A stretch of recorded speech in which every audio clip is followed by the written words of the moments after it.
In the description under each video there is a link to the LGBT dating Telegram channel. Subscribe and find your other half in life. Lauren's paw. In the darkness of my eyes, I slid my hands down her face that was now free of the black mask, which a few minutes ago was on.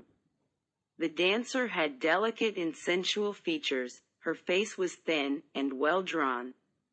I dragged my thumb over her cheeks until reaching her fleshy lips. She remained still as I touched her. I drew her face with the tip of my fingers. "You're so beautiful, Carla." She flashed a smile. We were so close that I could feel her hot breath against my face. She leaned in, and I already knew what was going to happen. I felt her lips touch mine. They were warm, soft.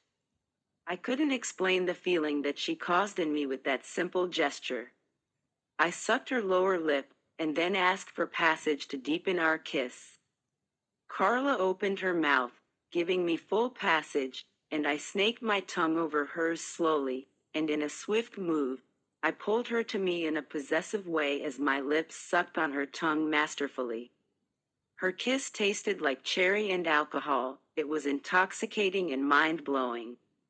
Her hands traveled to my neck, pulling me closer, while with her nails she scratched me slowly.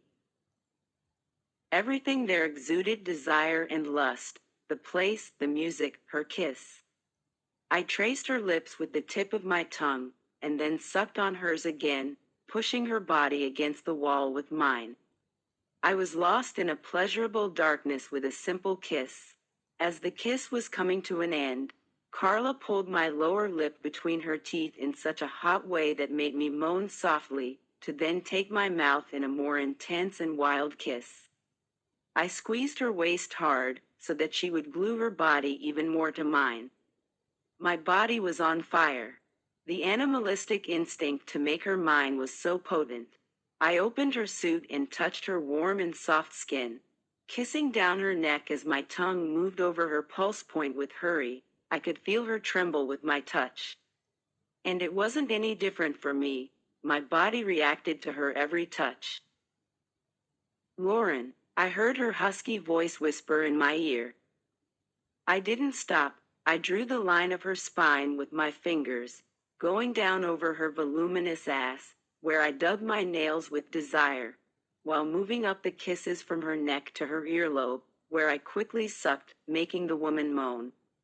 Her fingers tightened between the strands of my hair, causing a pleasurable pain. But then she pushed me away, making me stop. I could feel her chest rise and fall in a heavy breath, panting. I brought my hands to my face to remove the scarf, and when I looked at her, she already had her mask on. She had a provocative smile on her mouth. "I have to go," she said, still panting. We stared at each other intensely, without looking away. "What, already? Stay with me." "I can't." "Yes, you can, Carla. A kiss isn't enough." "God," I said, bringing my hands to her neck. "You're going too fast, and look at where we are. We can get out of here if you want. I'll take you to another place." She smiled and grabbed my scarf, putting it around her neck.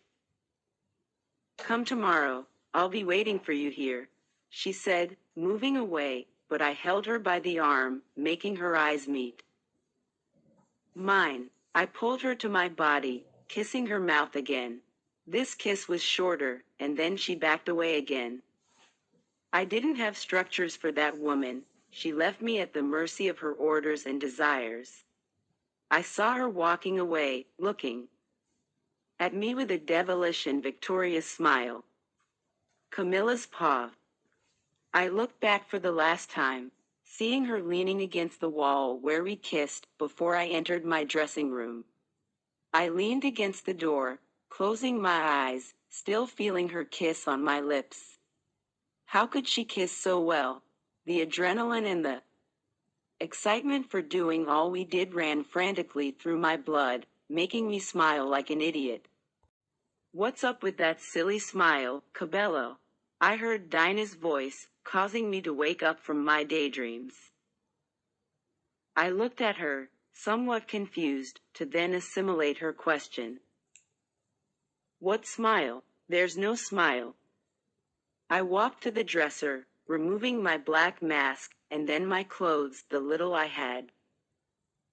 Yes, there is, a silly smile, a smile that tells me you're hiding something. I know you, tell me now. Dinah, I'm normal, I said as I put Carla's clothes on the rail. You don't fool Mel, what did you do? It was with Yaregui, right? And that scarf? I think my expression gave me away because Dinah looked at me with a mischievous face. Camilla. SSSHHH. I shushed her, covering her mouth with my hand. Keep your voice down. Do you want people to find out my name? No, I want you to tell me what you did with the boss. I let go of Dinah to then put on my clothes. She kept looking at me, waiting for an answer, and that was when I decided to speak. Weakest, I said really quickly. What? Speak like a normal person, Carla, she ordered, confused. We kissed, Dinah. Lauren Yaregui kissed me, and wow, it was the best kiss of my life. I let out, grabbing the scarf I took from Lauren. Dinah's eyes widened in shock. Are you crazy? Oh my God, Camilla. I couldn't help it, she drives me crazy. You have no idea what it's like to be in the arms of that woman. You know that you're playing with fire, right? She looked at me, worried. I like it, I want to burn myself in her fire. Yaregui drove you crazy, she will want more now. And she will have more. She will? She asked. Yes, I can't help it. I hope everything goes well, Mila. Dinah was absolutely right. That night I entered a game with no return. Lauren was like my personal heroine. Each time I would get more addicted to that woman who conveyed so much desire and power. I leaned against the counter in front of me, closing my eyes, thinking about the way she kissed me, how her hands touched my body, how she made me tremble. With her touch, I was lost. I finished getting dressed when someone entered my dressing room. I think I've already packed everything. Let's go, Dinah, I said, turning around to see a woman that was not Dinah. What are you doing here? Kellen looked at me with a very unpleasant face, but I didn't care about it. I never liked her. I was purely innocent when I tried to get close to her and her group of snakes. Do you think you're the owner of the club, Carla? Her voice tone was harsh. Kellen, I honestly don't have the patience to put up with your crap today, okay? I grabbed my bag and walked towards the door, but she stopped me halfway. You don't want to mess with me, do you understand? Just tell me something. What's your problem with me?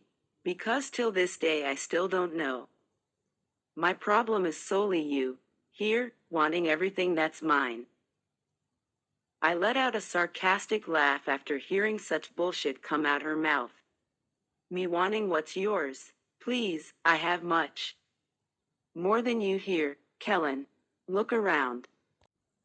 The woman glared at me, and I saw the veins in her neck pop out in anger. Kellen took a deep breath. You stole my place, Carla. You always wanted to be me, you envious bitch. I think you're confusing things, darling, because I can't be envious of someone that's below me, don't you think? I'm everything that you want to be here, deal with it. I said, approaching her, staring into her gaze in the most snob way I could. You will never, and pay attention, you will never be as good as me on that stage. And if you're putting up this little show because of the businesswoman, forget it. She comes here exclusively to see me, I said with a victorious smile, seeing in her eyes the fire of a colossal hatred. Who has deceived you this way, Carla? The businesswoman was as much interested in me as she was in you. Really? But it wasn't after you that she ran after, was it? That doesn't mean anything. I'll show you that the next time she comes here. It will be with me that she will stay. I had the urge to jump on that girl's neck for being so ridiculous and unbearable. Bitch. If you can, then tell me how many times she moaned my name, okay? The door behind Kellen opened, and Dinah appeared with a curious and evaluative face. She walked in hurried steps to my side. What's happening here? Dinah asked, staring at us. Your friend doesn't get tired of wanting everything that's mine in here. What would she want from you, Kellen? You're nothing here. I stiff-eyed a laugh. No one in this world defended me the way Dinah did. She was always there, by my side, in every occasion, ready to take on a fight for me. You're ridiculous. The girl quickly left the dressing room. The door slammed shut after her, causing an amused laugh to come out of me and Dinah. Then we grabbed all our stuff and left the club, heading to our house. Lauren's POV. I arrived at my apartment, got rid of my high heels quickly, and paced back and forth, thinking about my night. I probably wouldn't sleep so soon. I still felt the adrenaline of having that woman in my arms. I went to my personal bar and prepared a drink, and then walked to the balcony. Luckily, the night was amazing. Miami's sky was clean and starry. I laid down on one of the loungers beside the pool, feeling the cool breeze of the night, which made me shiver. I put my hand in my pocket and grabbed the only cigarette that was left. I didn't used to smoke, actually. I quit that damn habit years ago, but tonight I needed it, so I lit it up and took a drag, feeling the nicotine enter my lungs, making my body relax. I let out the smoke that disappeared in the air, closed my eyes, and remembered the night I had. Carla was driving me crazy. Jesus. In so little time I found myself lost in desire for a woman that I barely knew. Where was my head at? The image of her dancing in a sensual way that night flashed repeatedly in my head. I could still feel the softness of her lips moving against mine. Lauren, the way she pronounced my name, full of lust and longing, was mind-blowing. I took one more drag on the cigarette, letting out all the smoke right away. Her eyes were warm, bold, and sexy. I could lose myself in them through that mask within seconds. Miami was my perdition. In less than a week I found myself like this, but the worst of all was that I didn't want to stop. I wanted that woman, and I wouldn't rest until I succeeded. I stayed some more time lost in thought, when I decided to go back inside. 8:30 a.m., Saturday. I got out of the elevator in slow steps and walked to my office, unfortunately seeing Richard. Lauren, darling, I'm glad you arrived. I really wanted to talk to you. I flashed a fake smile at the man who looked at me with a fake smile. Come to my office, we can talk privately there. Support the channel with a reaction and write a comment under the video. Thank you very much for staying with me on the channel and subscribing.